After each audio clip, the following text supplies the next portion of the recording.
got so.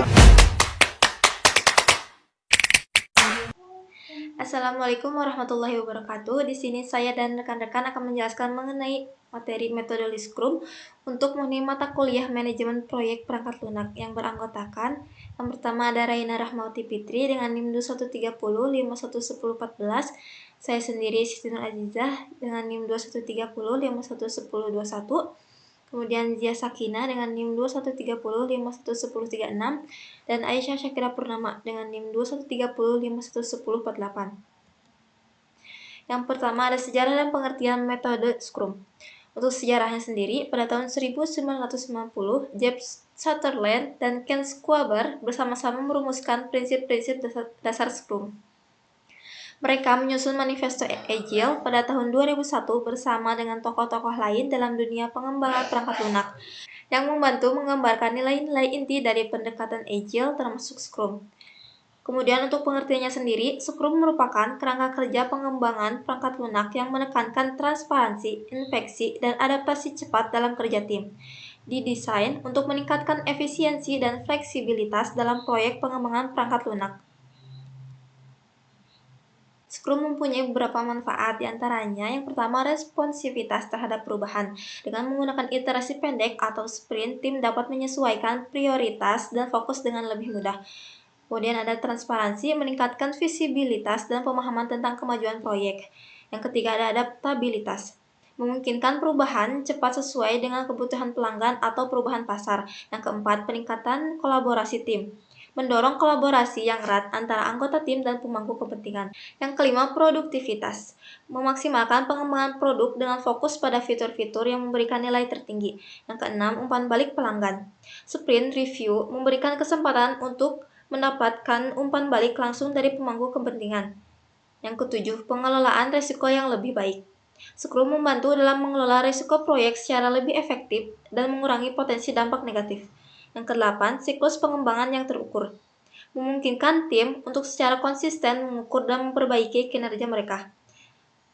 Yang kesembilan, peningkatan kepuasan pelanggan. Peningkatan kepuasan pelanggan dengan menyediakan nilai bisnis yang cepat dan responsif. Saya Rena Rahmawati Fitri. Di sini saya akan menjelaskan prinsip-prinsip Scrum. Nah, prinsip-prinsip Scrum di sini mencerminkan nilai-nilai dasar dan panduan yang membimbing pelaksanaan metodologi ini dalam pengembangan perangkat lunak dan proyek-proyek lainnya. Nah, ada beberapa prinsip utama Scrum, yaitu satu, transparansi. Transparansi di sini yaitu informasi tentang proyek atau pekerjaan yang dilakukan dan kendala harus terbuka dan jelas bagi semua pihak yang terlibat. Dua, inspeksi, yaitu proses dan kemajuan proyek secara teratur. Diinspeksi itu untuk memastikan bahwa proyek bergerak sesuai rencana dan memenuhi standar kualitas yang diinginkan. Tiga, adaptasi. Jika inspeksi mengungkapkan bahwa proyek tidak berjalan sesuai rencana atau tidak mencapai standar yang diinginkan, tim harus bersedia untuk beradaptasi dan melakukan perubahan yang diperlukan untuk meningkatkan hasil. Nah, keempat, ada ketidakpastian diterima. Scrum mengakui bahwa banyak aspek proyek yang sulit diprediksi secara pasti. Oleh karena itu, ketidakpastian diakui dan diintegrasikan ke dalam proses pengembangan. Kelima, ada kerjasama dan komunikasi tim. Scrum menekankan pada kerjasama yang erat dan komunikasi aktif di antara semua anggota tim, termasuk product owner, Scrum Master, dan tim pengembang. Nah, keenam, ada kesempatan untuk peningkatan terus-menerus. Scrum mendorong pemikiran terus-menerus tentang cara meningkatkan kinerja dan efisiensi tim. Secara iterasi atau sprint merupakan kesempatan untuk evaluasi dan peningkatan. Nah, ketujuh, fokus pada nilai bisnis. Tim harus selalu fokus pada memberikan nilai bisnis yang maksimal. Hal ini dicapai dengan memprioritaskan dan mengembangkan fitur atau fungsi yang paling bernilai terlebih dahulu. Nah, ada kedelapan yaitu iterasi dan increment.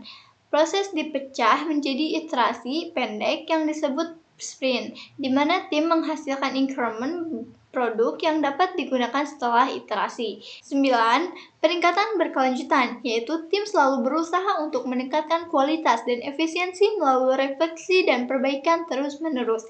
Terakhir, ada empowerment team. Scrum memberikan kebebasan dan tanggung jawab kepada tim untuk mengorganisasi dan mengelola diri mereka sendiri, memotivasi mereka untuk membuat keputusan dan mengelola pekerjaan mereka sendiri. Seperti itu. Nah, selanjutnya ada kelebihan dan kekurangan metode Scrum. Nah, di sini ada kelebihan Scrum, yaitu satu, fleksibilitas terhadap perubahan. Di sini fleksibilitas yaitu Scrum dirancang untuk mendukung perubahan kebutuhan pelanggan dengan sprint yang pendek dan adaptabilitas yang tinggi. Tim dapat dengan cepat merespon perubahan kebutuhan atau prioritas. Nah, kedua ada keterlibatan pemangku kepentingan. Nah, di sini melalui seringnya interaksi antara tim dan pemangku kepentingan, Scrum memprioritaskan keterlibatan aktif dan pemahaman yang baik tentang kebutuhan bisnis. Yang ketiga, ada transparansi. Di sini transparansi dalam pengembangan produk dengan menggunakan artefak seperti produk backlog, sprint backlog, dan grafik burn down ini memungkinkan semua pihak untuk melihat kemajuan proyek. Nah, keempat ada penekanan pada nilai bisnis. Nah, fokus Scrum pada pengembangan fitur atau fungsi yang memberikan bisnis maksimal, memberikan prioritas pada elemen-elemen yang paling penting bagi pelanggan dan pemangku kepentingan. Terakhir, ada peningkatan berkelanjutan. Melalui sprint retrospektif, Scrum mendorong tim untuk melakukan refleksi terus-menerus dan mencari cara untuk meningkatkan proses dan hasilnya. Di sini ada juga kekurangan metode Scrum. Nah, satu yaitu tidak cocok untuk semua proyek. Nah, Scrum mungkin tidak sesuai untuk semua jenis proyek, terutama proyek-proyek dengan persyaratan yang sangat statis atau yang memerlukan perencanaan atau dokumen yang sangat rinci. Nah, yang kedua, memerlukan keterlibatan yang tinggi. Di sini, Scrum membutuhkan keterlibatan aktif dari semua anggota tim dan pemangku kepentingan. Jika kurangnya keterlibatan, implementasinya mungkin tidak efektif. Ketiga, yaitu peningkatan kompleksitas awal. Nah, di sini penerapan Scrum memerlukan pemahaman dan komitmen tinggi dari semua anggota tim. Implementasi awal dapat menambah kompleksitas sebelum tim sepenuhnya beradaptasi dengan metodologi ini. Yang keempat, tidak memberikan solusi untuk semua masalah. Nah, meskipun Scrum efektif dalam banyak situasi, itu bukanlah solusi ajaib untuk semua masalah pengembangan perangkat lunak. Pemilihan metodologi harus sesuai dengan karakteristik proyek dan kebutuhan bisnis. Yang kelima, butuh keterampilan manajemen yang kuat. Nah, di sini pemahaman dan keterampilan manajemen yang kuat diperlukan untuk memastikan keberhasilan implementasi Scrum. Pemimpin tim dan Scrum Master harus terampil dalam mengelola dinamika tim dan mengatasi hambatan. Nah, seperti itu. Oke, baik. Mari kita masuk ke dalam bagian dari artifact Scrum. Apa sih artifact Scrum itu? Jadi, artifact Scrum itu adalah artifact atau dokumen yang dihasilkan selama proses pengembangan menggunakan metodologi Scrum. Artifact ini juga membantu memfasilitasi komunikasi, transparansi, dan pemahaman terhadap proyek. Nah, adapun juga beberapa artifact Scrum utama, yaitu yang pertama ada produk backlog. Produk backlog itu merupakan daftar dinamis tugas, fitur, atau fungsi yang perlu dikembangkan dalam proyek, mencerminkan perubahan kebutuhan atau prioritas. Yang kedua ada sprint backlog. Sprint backlog ini merupakan subset dari produk backlog yang dipilih untuk dikembangkan selama satu sprint, berisi tugas-tugas yang akan diselesaikan selama sprint. Yang ketiga ada increment. Increment ini merupakan hasil dari satu sprint berupa produk yang dapat digunakan, termasuk semua perubahan dan peningkatan yang telah diterapkan. Yang keempat yaitu ada Brandon Chart. Brandon Chart ini merupakan grafik visual yang menunjukkan sisa pekerjaan dalam backlog sepanjang waktu sprint, membantu memantau kemajuan. Selanjutnya ada Brand of Chart. Nah, ini juga merupakan grafik yang menggambarkan peningkatan nilai produk sepanjang waktu, membantu tim melihat perkembangan nilai produk. Dan selanjutnya ada Definition of Done atau yang kita sebut adalah DOD, yaitu merupakan kriteria yang harus dipenuhi suatu tugas agar dianggap selesai, memastikan standar kualitas yang telah ditetapkan. Yang terakhir ada Product Increment. Produk increment ini juga merupakan versi terbaru dan teruji dari produk, terdiri dari semua item yang diselesaikan selama sprint. Oke, jadi teman-teman, untuk artifact ini memberikan transparansi pada proyek, memungkinkan pemangku kepentingan melihat kemajuan dan hasil pekerja. Mereka juga mendukung kolaborasi dan komunikasi efektif di antara anggota tim dan pemangku kepentingan. Oke, kita lanjut ke yang selanjutnya, itu ceremony scrum. Nah, apa sih ceremony scrum itu? Yaitu adalah serangkaian pertemuan atau kegiatan yang diatur secara teratur untuk membimbing tim dan pemangku kepentingan dalam melaksanakan metodologi scrum. Nah,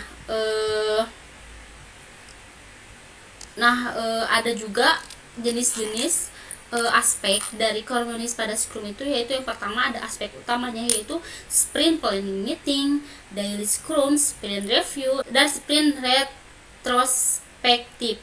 Dan ada juga aspek tambahan dalam praktik Scrum, yaitu backlog planning dan release planning. Jadi bisa kita simpulkan bahwasannya ceremony Scrum ini merupakan serangkaian pertemuan atau kegiatan teratur dalam metodologi Scrum. Beberapa seremoninya utamanya itu meliputi yang seperti yang saya tadi jelaskan tadi. Dan ada juga aspek tambahan dari praktis Scrumnya juga, itu ada backlog dan planning. Nah, jadi seremoni-seremoni ini tuh mendukung transparansi, adaptabilitas, dan kolaborasi dalam tim pengembangan, serta memastikan kelancaran pengembangan produk dengan meningkatkan kualitas dan efisiensi tim. Nah, mungkin itu bagian dari ceremony Scrum dan artifact Scrum. Selanjutnya akan dilanjutkan oleh rekan saya. Perkenalkan, nama saya Aisyah Syakira Purnama. Di sini saya akan meneruskan presentasi yang sudah dijelaskan oleh rekan saya. Baik, di sini saya akan menjelaskan tentang jenis proyek yang cocok untuk metode Scrum. Nah, di dalam metode Scrum, ini yang cocok digunakan untuk berbagai jenis proyek, terutama proyek-proyek yang kompleks, adaptif, dan memerlukan fleksibilitas terhadap perubahan kebutuhan pelanggan. Beberapa jenis proyek yang cocok untuk metode Scrum meliputi yang pertama adanya pengembangan perangkat lunak. Nah, di dalam pengembangan perangkat lunak ini cocok sekali untuk fleksibilitas dan memberikan increment produk yang digunakan secara berkala. Lalu ada pengembangan produk atau fitur baru.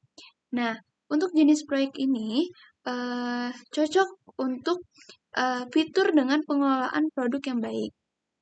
Lalu di sini ada project riset dan pengembangan. Project riset dan pengembangan ini jenis project yang dimanfaatkan dari pendekatan dan responsif Scrum. Lalu dilanjut nomor 4, yaitu implementasi sistem informasi.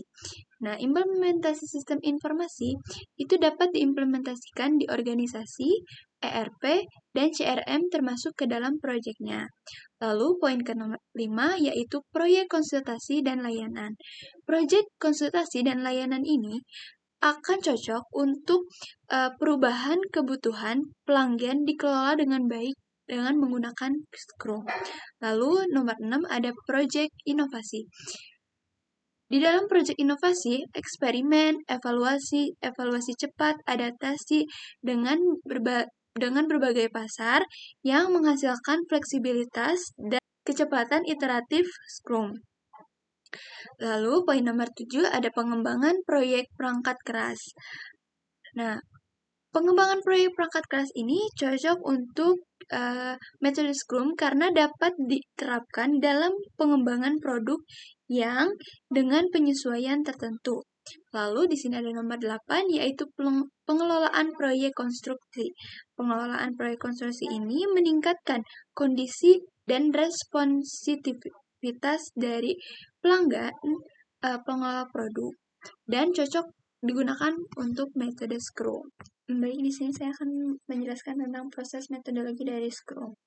Nah, di Scrum proses ini kita harus memiliki 3 elemen, yaitu ada Scrum Master, ada tim, dan Product Owner. Nah, ketiga elemen ini sangat dibutuhkan dalam proses metodologi Scrum. yang mana nantinya Scrum Master ini akan membuat produk backlog atau bisa disebut dengan apa yang akan kita buat seperti itu awal-awalnya di produk backlog. Nah, setelah kita mengetahui ide apa yang akan kita buat, lalu kita membuat sprint planning meeting. Nah, untuk sprint planning meeting ini adalah bahasan-bahasan yang akan kita buat, yang akan kita bahas ke depannya, yang akan kita buat dan yang akan kita rancang untuk ke depannya. Nah, setelah di sprint planning meeting, lalu kita melaksanakan apa yang sudah menjadi planning dari sprint planning meeting tersebut. Nah, ketika sudah persiapan dan melaksanakan sprint planning, nah adanya proses sprint dalam 1-4 minggu. Nah, namun untuk 24 jam setelah sprint ini berjalan, kepada tim itu melakukan review terhadap sprintnya dan melakukan retrospective untuk memastikan bahwa sprint ini berjalan dengan lancar. Setelah direview dan di retrospective, lalu berjalannya waktu dalam 1-4 minggu dan kerjaan pun selesai. Seperti itu. Sekian pembahasan dari kelompok kami. Kurang lebihnya mohon maaf. Semoga apa yang kita sampaikan dapat bermanfaat bagi teman-teman yang menonton. Wassalamualaikum warahmatullahi wabarakatuh.